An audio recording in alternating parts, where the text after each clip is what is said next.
l'AERA TV, les rendez-vous des ressources humaines. Aujourd'hui, nous parlerons de télétravail. Dans une précédente vidéo, nous avions évoqué le droit à la déconnexion. Cette fois, c'est au tour du télétravail. Plusieurs préconisations ont été faites par l'ANACT, par les partenaires sociaux et d'autres.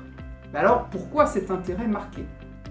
Il est vrai que le sujet est évoqué depuis les années 80, autrement dit, des années-lumière avant l'arrivée de Facebook, du smartphone, du très haut débit, des espaces coworking, des télécentres et des digital natives.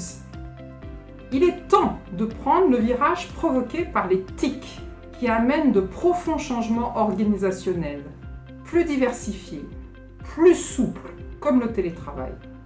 L'Italie, l'Allemagne transforment déjà leur modèle de travail.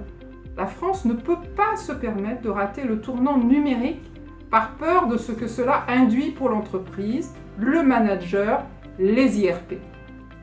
Répondre par exception, comme une faveur, comme une sanction à cette montée en puissance de la demande à télétravailler n'est pas viable.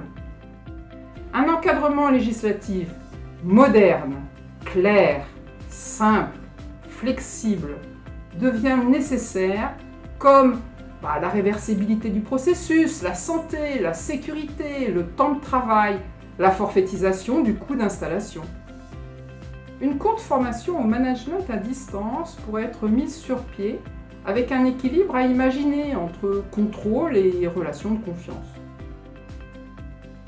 C'est gagnant-gagnant. Pour le salarié, fatigue des transports évitée, fractionnement de ses temps de repos selon son rythme familial. Alors, pour l'entreprise, attractivité et productivité, y compris des nouvelles générations.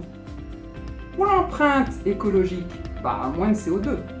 Pour l'emploi, il n'est plus nécessaire de faire appel à l'étranger ou à du télétravail informel.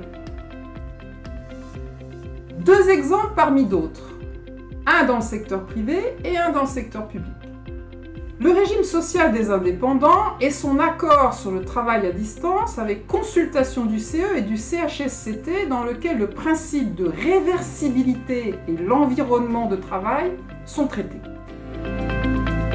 Deuxième exemple, le conseil départemental du Finistère qui expérimente avec 250 agents, 1 à 2 jours semaine à domicile ou en télécentre et sur 20 métiers différents.